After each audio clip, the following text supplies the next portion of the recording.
Hello students, how are you students. आपको इस channel पर ना केवल graduation and post graduation physics के टॉपिक्स की सबसे आसान एक्सप्लेनेशन देखने को मिलती है, बल्कि आपको साथ के साथ ये भी बताया जाता है कि आपको एग्जाम में क्या और कैसे लिख के आना है, ताकि आप सिर्फ एक वीडियो देख के ही अपने नोट्स बना सकें और एग्जाम्स में बहुत अच्छे मार्क्स ला सकें।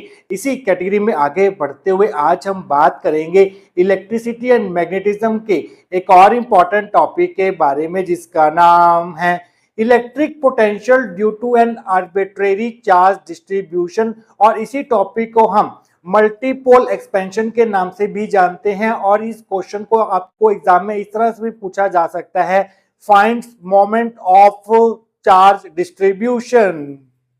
देखिए स्टूडेंट्स, किसी भी आर्बिट्रेरी चार्ज डिस्ट्रीब्यूशन के कारण किसी पॉइंट पर कितना इलेक्ट्रिक पोटेंशियल होगा, इसका एक्सप्रेशन हमें फाइंड करना है। तो सबसे पहले हम एक आर्बिट्रेरी चार्ज डिस्ट्रीब्यूशन कंसिडर करेंगे, जिसकी कोई भी एक प्रॉपर शेप नहीं होगी। ये जो आप देख रहे हैं, ये एक आर्बिट्रेरी चार्ज डिस्ट्रीब्यूशन है, जिसकी वॉल्यूम चार्ज डेंसिटी जो है वो रो है। इस आर्बिट्रेरी चार्ज डिस्ट्रीब्यूशन के कारण इस पॉइंट ए पर कितना इलेक्ट्रिक पोटेंशियल होगा वो हमें फाइंड करना है। इसको फाइंड करने से पहले आप कुछ इंपॉर्टेंट बातें जो है वो नोट कर लीजिए। देखिए स्टूडेंट्स, जो हमारे पास एक आइसोलेटेड चार्ज होता है उसे हम मोनोपोल बोलते हैं। और किसी आइसोलेटेड चार्ज के कारण किसी पॉइंट पर जो हमारे पास इलेक्ट्रिक पोटेंशियल होता है वो आप जानते हैं कितना होता है। वो होता है हमारे पास V इज इक्वल टू के क्यू बाई आर, जहां पर K जो है वो 1/4 पाई एप्सिलॉन नॉट होता है। तो जो इलेक्ट्रिक पोटेंशियल होगा किसी आइसोलेटेड चार्ज मींस मोनोपोल के कारण, वो इनवर्सली प्रोपोर्शनल होगा डिस्टेंस के बिटवीन चार्ज एंड पॉइंट, जिस पॉइंट पर हम इलेक्ट्रिक पोटेंशियल फाइंड करना चाह रहे हैं। और जब हमने electric potential at arbitrary point due to electric dipole find किया था, तो वहां पर हमने देखा था कि जो इलेक्ट्रिक पोटेंशियल निकल के आ रहा था ड्यू टू डायपोल, वो आर स्क्वायर के इनवर्सली प्रोपोर्शनल निकल के आ रहा था।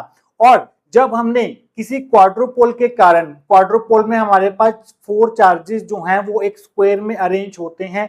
स्क्वायर के कॉर्नर्स पर हमारे पास 4 चार्जेस जो हैं वो प्रेजेंट होते हैं, -q plus Q plus Q minus Q. आपने चार्जेस को इस तरह से प्लेस करना है कि किन्हीं भी 2 एडजेसेंट कॉर्नर्स पर ऑपोजिट पोलैरिटी के चार्जेस होंगे। अगर यहाँ -q है तो वहां +q है, यहाँ +q है तो वहां -q है, ऊपर -q है तो नीचे +q है, ऊपर +q है तो नीचे -q है।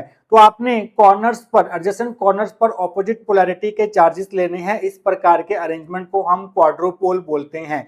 और क्वाड्रोपोल के कारण किसी आर्बिट्रेरी पॉइंट पर जो इलेक्ट्रिक पोटेंशियल निकल के आता है V ड्यू टू क्वाड्रोपोल, वो r³ के इनवर्सली प्रोपोर्शनल होता है। इसी तरह से अगर हम ऑक्टोपोल की बात करें, जिसमें हमारे पास 8 चार्जेस जो हैं वो क्यूब के कॉर्नर्स पर प्रेजेंट होते हैं, और वो चार्जेस इस प्रकार से प्रेजेंट होते हैं कि किन्हीं भी 2 एडजेसेंट कॉर्नर्स पर ऑपोजिट पोलैरिटी के चार्जेस होंगे। जैसा कि आप यहाँ पर देख सकते हैं, ये हमारे पास एक ऑक्टोपोल है। यहाँ पर हमारे पास इस ऑक्टोपोल के कारण किसी आर्बिट्रेरी पॉइंट पर अगर आप इलेक्ट्रिक पोटेंशियल फाइंड करते हैं, तो आप ये देखते हैं कि जो इलेक्ट्रिक पोटेंशियल होगा ऑक्टोपोल के कारण, वो r⁴ के इनवर्सली प्रोपोर्शनल होता है। अब ये जो हमारे पास आर्बिट्रेरी चार्ज डिस्ट्रीब्यूशन है, जिसके कारण हमने इस ए पॉइंट पर इलेक्ट्रिक पोटेंशियल फाइंड करना है, तो जो लास्ट में हमें एक्सप्रेशन मिलेगा इलेक्ट्रिक पोटेंशियल का इस आर्बिट्रेरी चार्ज डिस्ट्रीब्यूशन के कारण ए पॉइंट पर, आप उसमें देखेंगे कि उसमें 1/r वाली टर्म भी होगी, 1/r² वाली टर्म भी होगी, 1/r³ वाली टर्म भी होगी, 1/r⁴ वाली टर्म भी होगी, एंड सो ऑन।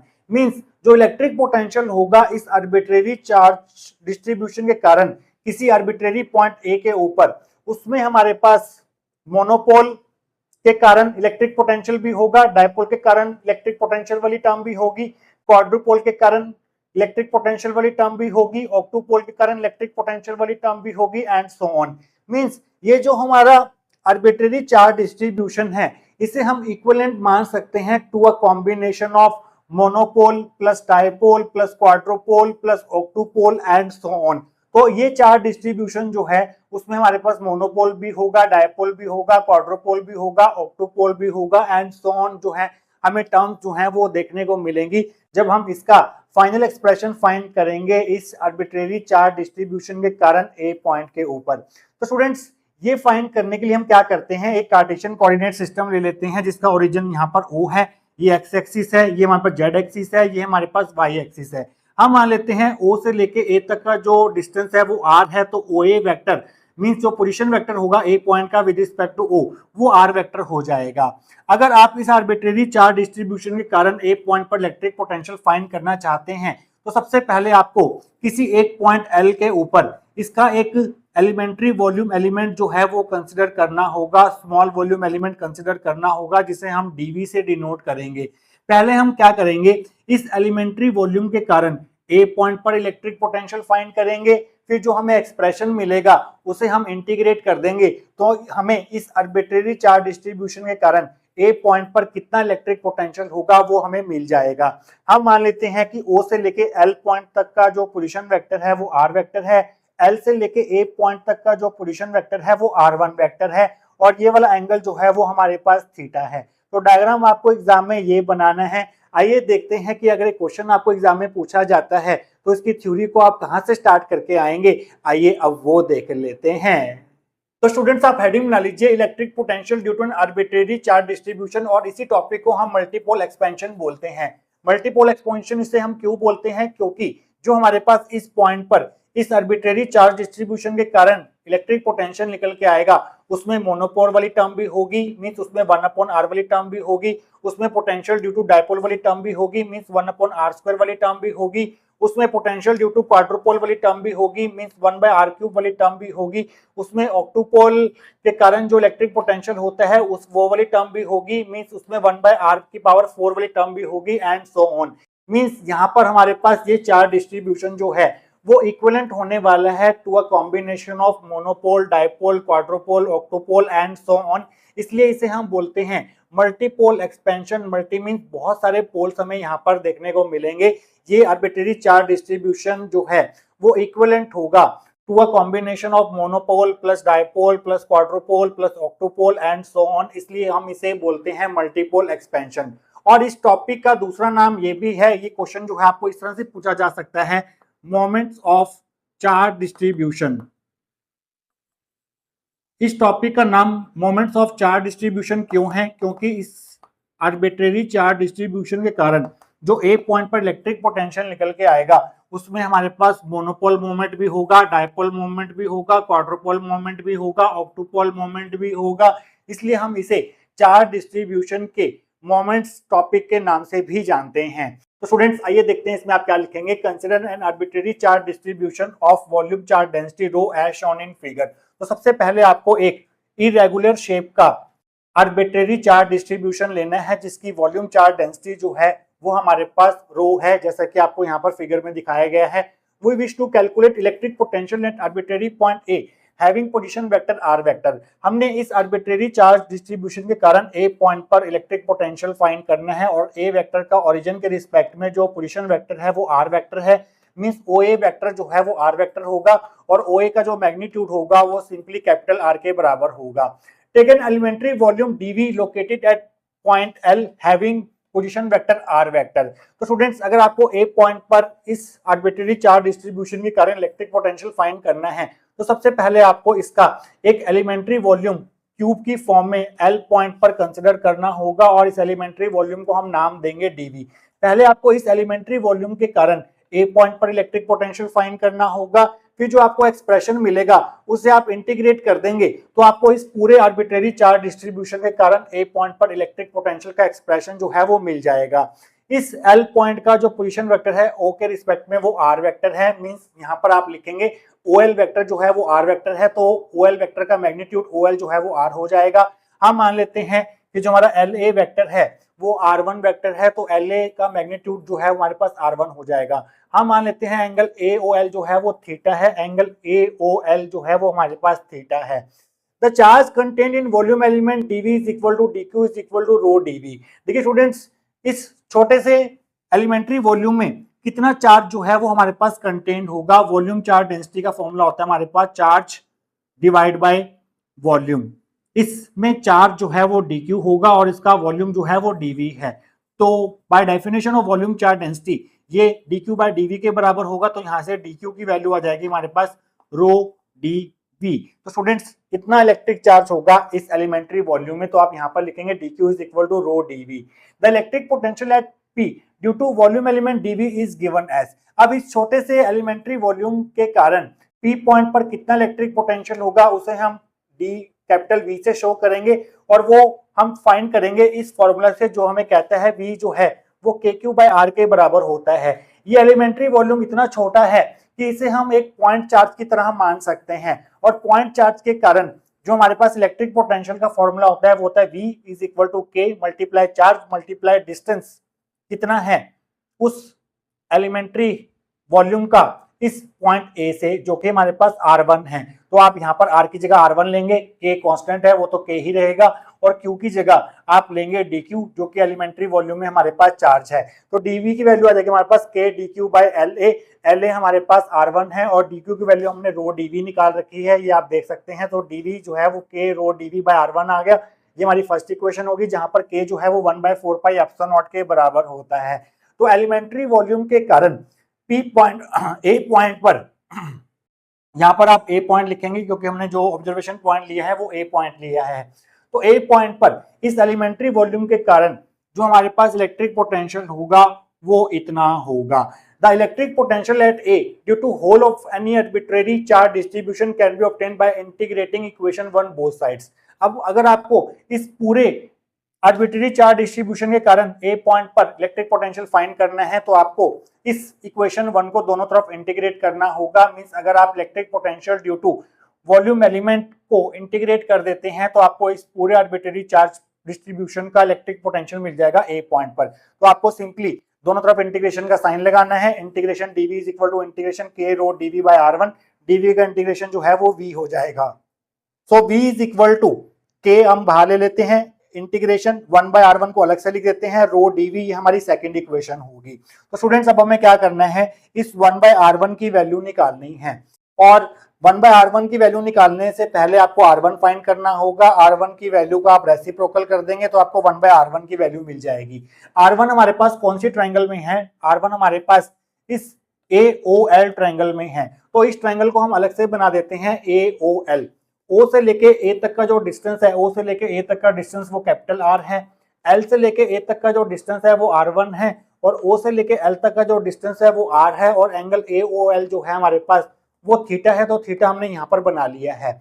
हमने R1 की वैल्यू जो है वो फाइंड करनी है, तो हम यहाँ पर लॉ ऑफ कोसाइंस लगा सकते हैं, जो कि हमें क्या बताता है, इन तीनों साइड्स की लेंथ के बीच में रिलेशन बताता है। तो आप यहाँ पर लिखेंगे using law of cosines in triangle AOL we get. तो यहाँ पर जो R1 स्क्वायर होगा हमारे पास लॉ ऑफ कोसाइंस की हेल्प से, वो किसके बराबर होगा, R1 स्क्वायर जो है वो किसके बराबर होगा, R square plus capital R square minus 2 into small r into capital R multiply cosine of angle, जो एंगल R1 के ऑपोजिट है, दैट इज थीटा।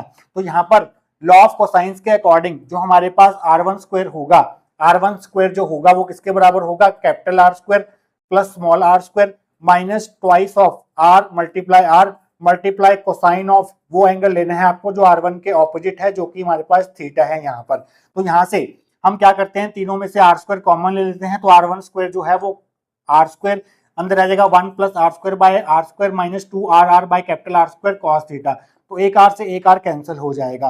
तो यहाँ से स्क्वायर को उधर भेज देते हैं, तो ये स्क्वायर उधर जाके 1/2 बन जाएगा। सो R1 इक्वल टू बड़ी bracket start R square 1 plus R square by R square minus 2R by capital R रहेगा, यहाँ पर कॉस थीटा 1/2 आ गया।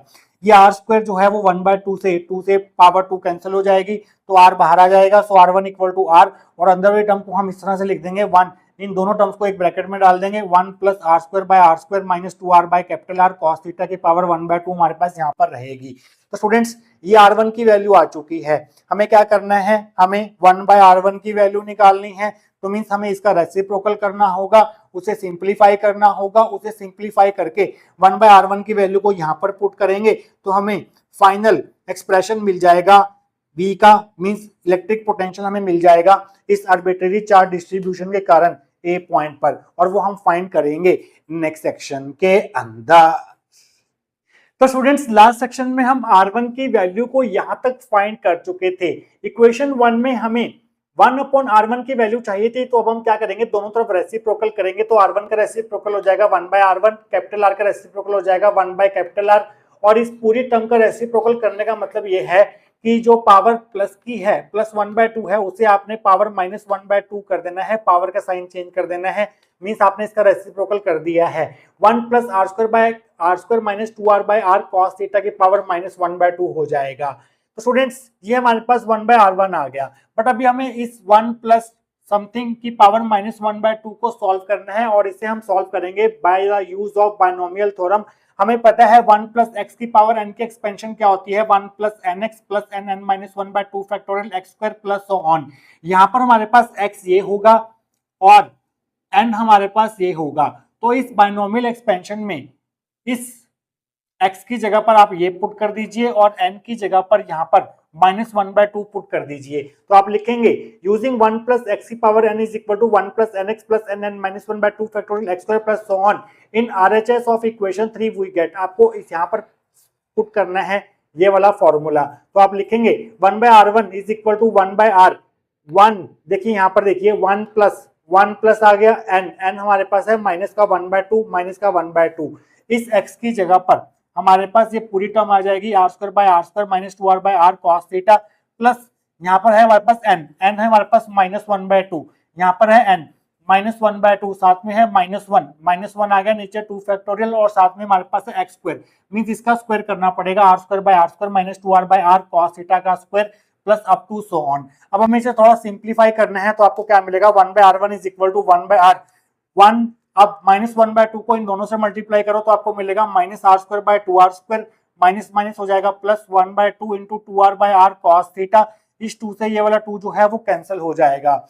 इस न्यूमेरिकल वैल्यू को सॉल्व करके आपको मिलेगा 3/8। कैसे मिलेगा, -1/2 है, -1/2 -1 हो जाएगा, माइनस का 3/2, और नीचे हमारे पास 2 फैक्टोरियल है और 2 फैक्टोरियल की वैल्यू 2 होती है, तो ये बन गया हमारे पास 3/4, और नीचे हमारे पास है 2, 3/4/2 हो जाएगा हमारे पास 3/8। और यहाँ पर आपको a - b का होल स्क्वायर लगाना है जो कि होगा a², मींस इसका स्क्वायर करना है आपको जो कि होगा r की पावर 4/r⁴ प्लस इसका स्क्वायर करना है b का square, means 4r² cos² theta हो जाएगा, -2ab करना है, -2 multiply r² multiply 2r/r cos theta plus up to so on आ जाएगा हमारे पास।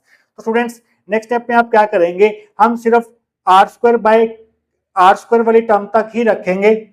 अपनी कैलकुलेशंस को इजी बनाने के लिए r² वाली टर्म तक ही हम एक्सपेंशन को रखेंगे। इसके आगे की जो हायर पावर्स होंगी, जैसे r की पावर 3 वो नहीं लेंगे हम, और r की पावर 4/r⁴ हम कंसिडर नहीं करेंगे, क्योंकि हमें अपनी कैलकुलेशंस को आसान बनाना है। तो नेक्स्ट स्टेप आपका होगा 1 - r² 2r² ऐसे रहेगा, प्लस r cos थीटा, नीचे कैपिटल R है, प्लस अब यहाँ पर सिर्फ r² है, तो ये वाली टर्म हम रखेंगे, इसे हम नेग्लेक्ट कर देंगे, क्यों, क्योंकि r² इंटू r बन जाएगा r³ और नीचे r² इंटू r बन जाएगा कैपिटल R³। तो ये वाली टर्म और ये वाली टर्म हम कंसिडर नहीं करेंगे। सिंपलिसिटी के लिए, चीजों को सिंपल रखते हुए हम ये वाली टर्म कंसिडर करेंगे सिर्फ यहाँ पर। तो ये बन जाएगा 3/8 multiply 4r² cos² theta, plus इसके आगे की जो हायर टर्म्स है वो यहाँ पर लिखी जाएंगी, जैसे यहाँ पर 3/8 के साथ ये वाली टर्म लिखी जाएगी, 3/8 के साथ ये वाली टर्म लिखी जाएंगी, वो हम नहीं लेके चल रहे हैं, अपनी कैलकुलेशंस को यहाँ तक ही रख रहे हैं हम। तो स्टूडेंट्स यहाँ पर इस 4 से ये 8 कैंसिल कर दीजिए, तो आपको मिलेगा 1/r is equal to 1 plus r/r cos theta, ये रख लीजिए, और यहाँ से r² 2r² और यहाँ से r² 2r² कॉमन ले लीजिए। तो r² 2r² कॉमन आ गया, अंदर आ जाएगा हमारे पास 3 cos² थीटा, और इसकी जगह पर हमारे पास आ जाएगा -1 प्लस हायर टर्म जो है वो यहाँ पर चलती रहेंगी आगे। तो स्टूडेंट्स अब हम क्या करते हैं, इस 1/R को हम अंदर सबसे मल्टीप्लाई कर देते हैं, तो ये बन जाएगा 1/R1 इज इक्वल टू 1 को 1/R से किया, 1/R आ गया, प्लस r इंटू r² हो जाएगा, नीचे r/R² cos theta, plus r² नीचे 2r² को r से करेंगे तो ये बन जाएगा 2r³ और यहाँ पर आ जाएगा 3 cos² theta -1 plus up to so on, ये हमारे पास फोर्थ इक्वेशन होगी। तो 1/R1 की वैल्यू हमारे पास ये है। इस 1/R1 की वैल्यू को फोर्थ इक्वेशन से उठाकर हम फर्स्ट में डालेंगे। फर्स्ट इक्वेशन अगर आपको याद हो तो ये थी हमारे पास k इंटीग्रेशन ब्रैकेट में 1/R1 और साथ में था हमारे पास रो dv, ये हमारे पास थी फर्स्ट इक्वेशन। तो 1/r1 की वैल्यू यहाँ पर पुट करेंगे, ये पूरी की पूरी। तो आप लिखेंगे using 4 in 1 we get v is equal to k, integration आ गया। उसके बाद 1/r1 की पूरी वैल्यू आपको पुट करनी है। 1/r1 की वैल्यू हमारे पास 1/r plus r by r square cos theta plus r square by 2r cube 3 cos square theta minus 1 plus up to so on, और साथ में है हमारे पास यहाँ पर फर्स्ट इक्वेशन में रो dv। तो स्टूडेंट्स अब आप क्या करते हैं, इस k को इन तीनों से मल्टीप्लाई करते हैं और इस रो dv को इन तीनों से मल्टीप्लाई करते हैं। तो इस इक्वेशन को हम ऐसे भी लिख सकते हैं v इज इक्वल टू, अब देखिए इस 1 को रो dv से मल्टीप्लाई किया तो इंटीग्रेशन रो dv आ गया, साथ में k बाय r आ जाएगा ये वाला, प्लस ये वाला k यहाँ पर आ गया, इस सेकंड टर्म से मल्टीप्लाई कर रहे हैं, और नीचे वाला r स्क्वायर यहाँ पर आ गया। इंटीग्रेशन अंदर क्या आ जाएगा r cos थीटा, और साथ में आ जाएगा रो dv, प्लस ये वाला k आ गया, और नीचे वाला r क्यूब हमने यहाँ पर रख दिया, और यहाँ पर आ जाएगा इंटीग्रेशन, साथ में है हमारे पास r स्क्वायर, साथ में है 3 cos स्क्वायर थीटा माइनस 1, साथ में है रो dv, और ये वाला जो 2 है नीचे वाला वो हमने यहाँ पर लिख दिया है इंटीग्रेशन के अंदर 3 cos स्क्वायर थीटा माइनस 1/2 के नीचे। तो स्टूडेंट्स इस टर्म को हम पुट कर देते हैं t1, इस टर्म को हम पुट कर देते हैं t2, इस टर्म को हम पुट कर देते हैं t3। तो ये बन जाएगा v is equal to k by r t1 plus k by r square t2 plus k by r cube t3 plus on, जहां पर t1 हमारे पास क्या होगा, t1 हमारे पास होगा रो dv। ये नीचे हमारे पास r वाली टर्म है, और r वाली टर्म हमें कब मिलती है, जब हम मोनोपोल के कारण, आइसोलेटेड चार्ज के कारण इलेक्ट्रिक पोटेंशियल फाइंड करते हैं। तो उस एक्सप्रेशन में हमें नीचे r देखने को मिलता है, डिस्टेंस देखने को मिलता है पॉइंट का, आर्बिट्रेरी पॉइंट का from the monopole means isolated charge. तो ये जो t1 है यहाँ पर ये रो dv के बराबर है, इंटीग्रेशन रो dv के बराबर है। एक्चुअली ये monopole moment of charge distribution को रिप्रेजेंट कर रहा है, और यहाँ पर नीचे r स्क्वायर है। r स्क्वायर हमें कब देखने को मिलता है, जब हम इलेक्ट्रिक पोटेंशियल फाइंड करते हैं किसी डायपोल के कारण, मींस ये जो t2 है जिसको हमने पुट किया है integration r cos theta rho dv, ये dipole moment of charge distribution को रिप्रेजेंट कर रहा है। यहाँ पर हमारे पास r क्यूब है, r क्यूब हमें कब देखने को मिलता है, जब हम क्वाड्रुपोल के कारण इलेक्ट्रिक पोटेंशियल फाइंड करते हैं। तो यहाँ पर जो हमने t3 लिया है integration r square 3 cos square theta minus 1/2 रो dv, ये actually quadrupole moment of charge distribution को रिप्रेजेंट करता है। इसी तरह से जो नेक्स्ट टर्म होगी उसमें होगा k t4 बाय r की पावर 4, वो जो टर्म है वो ऑक्टोपोल मोमेंट ऑफ चार्ज डिस्ट्रीब्यूशन को रिप्रेजेंट करेगी एंड सो ऑन। ये जो t1 t2 t3 हैं, ये इन्हें हम क्या कहते हैं, इन्हें हम बोलते हैं मोमेंट्स ऑफ चार्ज डिस्ट्रीब्यूशन। जैसे t1 हो जाएगा मोनोपोल मोमेंट, t2 हो जाएगा डायपोल मोमेंट, t3 हो जाएगा क्वाड्रोपोल मोमेंट। मोनोपोल क्यों आ रहा है, क्योंकि यहाँ पर नीचे r है। इसे हम डायपोल मोमेंट क्यों बोल रहे हैं, क्योंकि t2 के नीचे हमारे पास r स्क्वायर है, जो कि डायपोल के पोटेंशियल के केस में हमें देखने को मिलता है। इस t3 को हम क्वाड्रुपोल मोमेंट क्यों बोल रहे हैं, क्योंकि इसके नीचे हमें r क्यूब देखने को मिलता है, क्योंकि क्वाड्रुपोल के इलेक्ट्रिक पोटेंशियल के एक्सप्रेशन में हमें डिनोमिनेटर में r की पावर 3 देखने को मिलती है।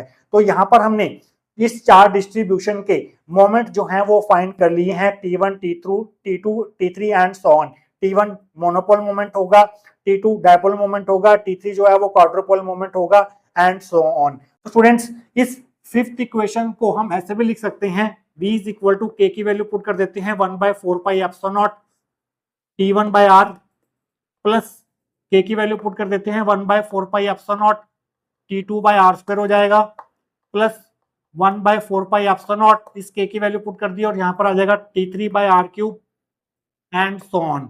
इस फिफ्थ इक्वेशन से हमें क्या रिजल्ट देखने को मिल रहा है, हमें यह देखने को मिल रहा है कि जो आर्बिट्रेरी चार्ज डिस्ट्रीब्यूशन के कारण किसी आर्बिट्रेरी पॉइंट पर जो इलेक्ट्रिक पोटेंशियल होगा वो potential due to monopole plus potential due to dipole plus potential due to quadrupole plus potential due to octopole and so on का सम हमें देखने को मिलता है।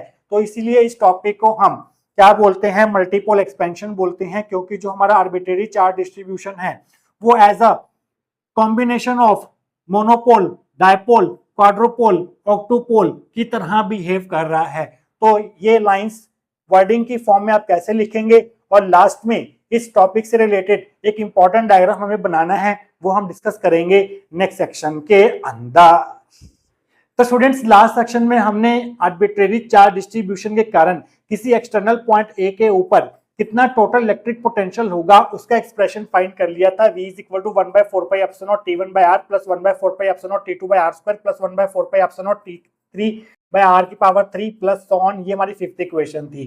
ये जो टर्म है इस टर्म को हम बोलते हैं मोनोपोल टर्म। तो आप यहाँ पर नीचे लिख सकते हैं इसके कि ये मोनोपोल टर्म है ताकि एग्जामिनर इंप्रेस हो जाए, क्योंकि नीचे यहाँ पर r की पावर 1 है और ये हमें कब मिलता है जब हम इलेक्ट्रिक पोटेंशियल फाइंड करते हैं किसी मोनोपोल के कारण, मीन किसी आइसोलेटेड चार्ज के कारण। क्योंकि यहाँ पर नीचे r² है तो ये हमारे पास डायपोल टर्म होगी, क्योंकि ये electric potential due to electric dipole को रिप्रेजेंट कर रही है। यहाँ पर r की पावर 3 है और r की पावर 3 हमें कब मिलता है जब हम किसी क्वाड्रोपोल के कारण इलेक्ट्रिक पोटेंशियल फाइंड करते हैं किसी एक्सटर्नल पॉइंट के ऊपर। तो ये हमारे पास क्वाड्रोपोल टर्म है। इसके अगली वाली टर्म जो है वो ऑक्टोपोल टर्म होगी एंड सो ऑन।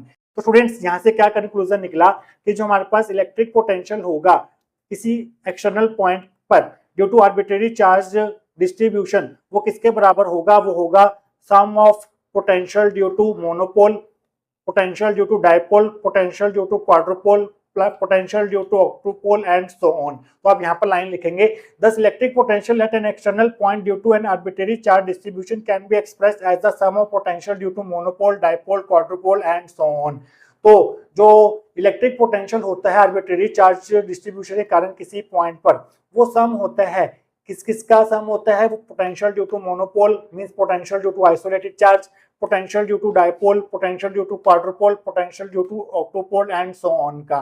तो आप ये भी कह सकते हैं कि जो आपका आर्बिट्रेरी चार्ज डिस्ट्रीब्यूशन होगा वो इक्विवेलेंट होगा किसके, combination of monopole, dipole, quadrupole, ऑक्टोपोल।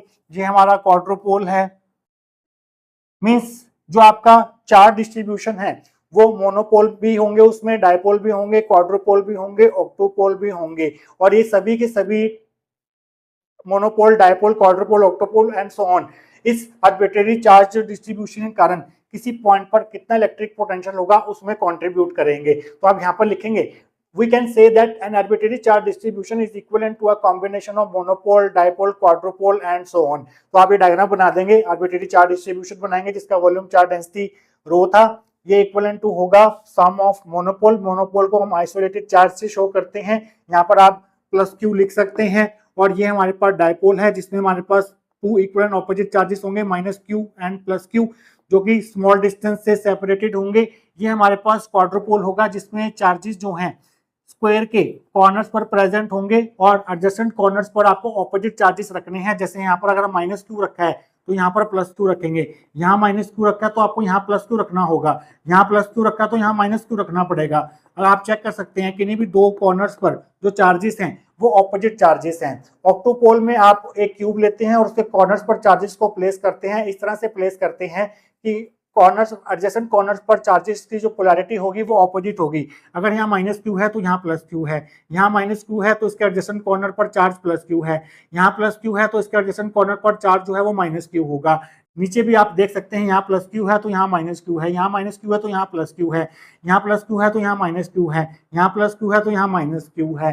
Means adjacent corners पर आपको ऑपोजिट चार्जेस जो हैं वो प्लेस कर रहे हैं। उस सिस्टम को, उस अरेंजमेंट को हम ऑक्टोपोल बोलते हैं। तो स्टूडेंट्स आज आपने देखा कि जो हमारा आर्बिट्रेरी चार्ज डिस्ट्रीब्यूशन है वो as a combination of monopole, dipole, quadrupole, octopole behave करता है। और इस आर्बिट्रेरी चार्ज डिस्ट्रीब्यूशन के कारण किसी एक्सटर्नल पॉइंट पर जो इलेक्ट्रिक पोटेंशियल होगा वो सम होगा potential due to monopole, potential due to dipole, potential due to quadrupole, potential due to octopole का। इसलिए इस टॉपिक को हम मल्टीपोल एक्सपेंशन भी बोलते हैं। और ये जो आप टर्म देख रहे हैं T1, T2, T3 and so on, in terms को हम बोलते हैं moments of charge distribution. T1 जो है वो monopole moment of charge distribution को रिप्रेजेंट कर रहा था जिसका एक्सप्रेशन हमने लास्ट सेक्शन में लिखा। T2 जो है वो dipole moment of charge distribution को रिप्रेजेंट कर रहा था जिसका एक्सप्रेशन हमने लास्ट सेक्शन में लिखा। T3 जो है वो quadrupole moment of charge distribution को रिप्रेजेंट कर रहा था जिसका एक्सप्रेशन हमने लास्ट सेक्शन में लिखा। तो हमने यहाँ पर इस चार्ज डिस्ट्रीब्यूशन के मोमेंट्स भी जो हैं वो फाइंड कर लिए हैं। तो ये टॉपिक जो है आपको तीन तरीके से पूछा जा सकता है। Obtain the expression of electric potential due to an arbitrary charge distribution, या फिर find moments of charge distribution, या फिर एक्सप्लेन मल्टीपोल एक्सपेंशन। इस नाम से भी आपको ये टॉपिक जो है वो एग्जाम में पूछा जा सकता है। तो स्टूडेंट्स, आई होप आपको आज का टॉपिक जो है वो अच्छे से क्लियर हुआ होगा। मिलेंगे किसी और important topic related to electricity and magnetism के साथ। Till then take care.